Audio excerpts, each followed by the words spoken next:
Hey, what's going on, guys? Brandon here with Texas Plinking Gear with a cool piece of gear to show off. Now, I've already made a video with this on the main channel, but it's not uploaded yet, so the review is going to go first. But I'm going to pull through a little bit of footage that I'm going to use on the main channel, that just being Texas Plinking. So wait for that. It should be the first upload of September, and it's going to be a lot of recreational blasting around. So if you want that, main channel, Texas Plinking, first video of September. But we're going to get nitty gritty and do a little bit of a review on the brand new Smith Wesson M&P12. In summary, it is a bullpup pump action shotgun from Smith Wesson. So pretty cool offering from a reputable manufacturer, something I did not see coming, but pretty darn neat. So we're gonna go ahead and get into it. Continuing on with the summary, like I said, pump action bullpup shotgun. It's got a 19-inch barrel and it overall conceals itself pretty well. Also considering that it is a 1 barrel but 2 magazine tube, it will hold 7 per tube with 2 3/4 inch, and it will hold 6 with 3 inch. It also does mini shells, all that goodness. Now, it being 2 magazine tubes gives you some pretty cool flexibility. For one, you can just have crazy capacity. You could have 2 3/4 inch, 7 per tube, 14 total. You could go ahead and put one in the chamber, and you have 14 plus 1, so 15 total. Pretty good firepower. The flexibility, however, is let's say you wanted to run buckshot on the right, and on the left you want to do bird shot or less than lethal rounds like bean bags or whatever else. So you got this little plunger system here, this little push button. Right now it says R for right. Push that in, pops over to the left for the left tube. Pretty self-explanatory there. So at any moment you can go ahead and press that, and then go ahead and feed it into the next one. You run out or you want to change it, slap it over. It is 27.8 inches long. Again, considering it's a 19-inch barrel, overall, pretty darn compact. That's just the benefit of the bullpup for you. It weighs 8.3 pounds, and just kind of holding it like this, I'm not too surprised. It feels like 8.3 to me. But once you shoulder it, being a bullpup with the weight kind of more balanced kind of towards the back as well, that weight really disappears. That's just a thing with bullpups, certainly here as well. This vertical, kind of angled vertical grip comes with the gun, labeled M&P. Overall, balance on it, one hand, no matter what hand, it's just very, very well balanced. Once it'll be in your shoulder, doesn't want to have a whole lot of forward weight. It's actually very, very well balanced. It uses an AR style pistol grip. It's labeled M&P. But if you don't like this one particularly, any AR-15 pistol grip will work, so use your mag pull, whatever you want. Now this one has got this cool system to where you could go ahead and take out this little pin, and it comes with a few of these back straps here, so for different size hands or whatever else. This one here is the medium. That's the one it came out of the box with, and I haven't messed with it since. But yeah, different palm swells, pretty neat. These little fins on either side are on spring tension, and by pressing that while you're loading it, helps keep it a little bit easier with the little half press, full press, and the whole thing will unload. So be a little bit careful doing that as well. This piece right here is flush because there's nothing in the chamber, but if there was, it will pop up. So it is a tactile loaded chamber indicator. You've got some Lok slots. So like I said, it comes with this vertical angled looking grip. If you remove that, there is Lok underneath there.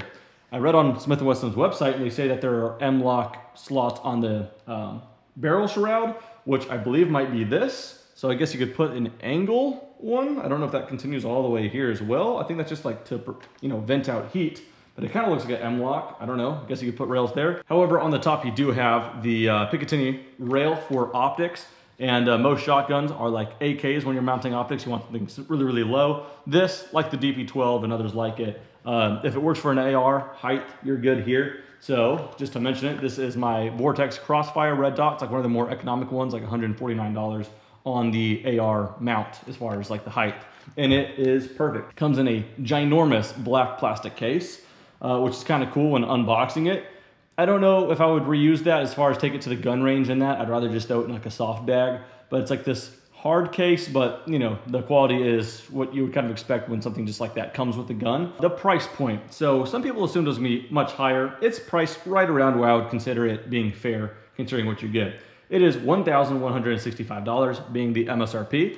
Of course, everyone right now is losing their heads, and so on Gunbroker, I'm seeing them go for like over $1,500, $1,600. That's gonna settle, and I wouldn't be surprised if before too long you see these sell for below MSRP, but the MSRP is $1,165.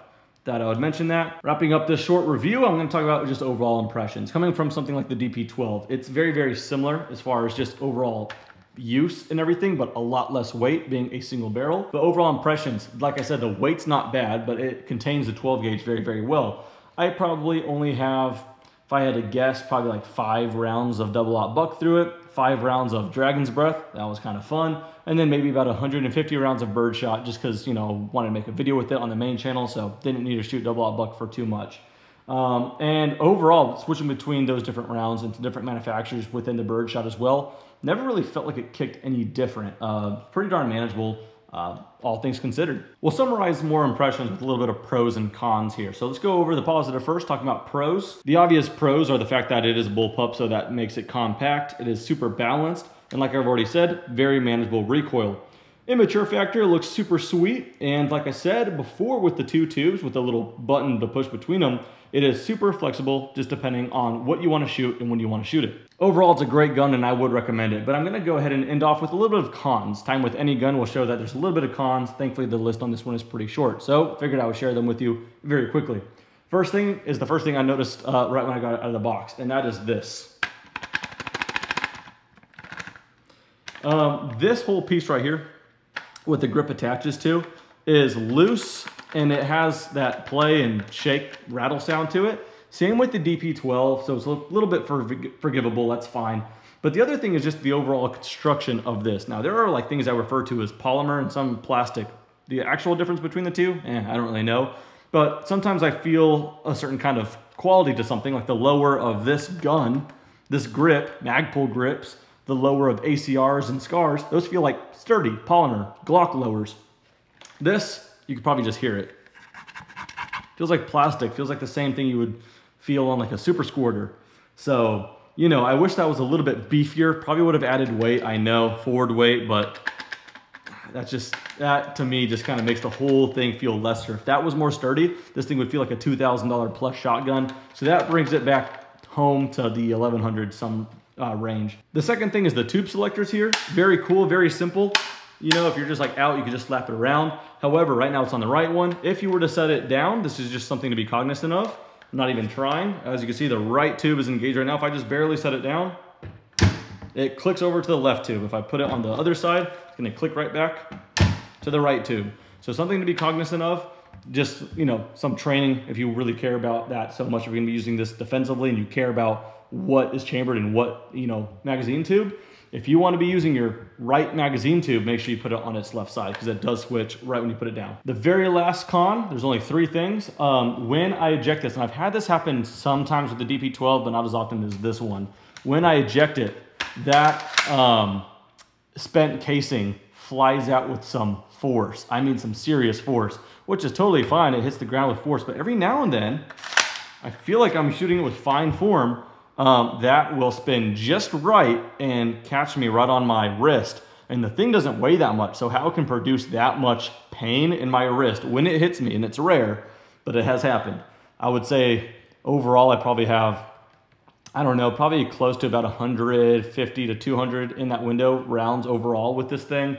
And I probably hit that little joint right here of my wrist with spent casing hard, probably 5 times, enough to actually bleed and all that good stuff. Not being a little pansy, I'm just saying be cognizant of it. I actually thought some crap that I was shooting, because I was shooting with some explosives and stuff like that. I thought something came flying and hit me there. Lo and behold, I found out later, looking at footage and doing it again, that it was the casing flying out with some force and hitting me right on that joint on my wrist. I don't know how to train around that. I feel like I'm holding it pretty okay. Anyway, it's happened pretty rarely, so maybe it won't. I don't know, but those are my 3 little cons with it. Not enough to steer away from the gun. Overall, very, very cool gun, and I'm very, very excited that Smith & Wesson is offering that. Anything different to their lineup is just exciting by me. So that's a quick review and look at the M&P12 overall. Very cool, and from a reputable brand like Smith & Wesson, how can I not recommend it? It is pretty darn sweet. But that does it for this one. Thank you guys so much for watching, and see you next time. Take care.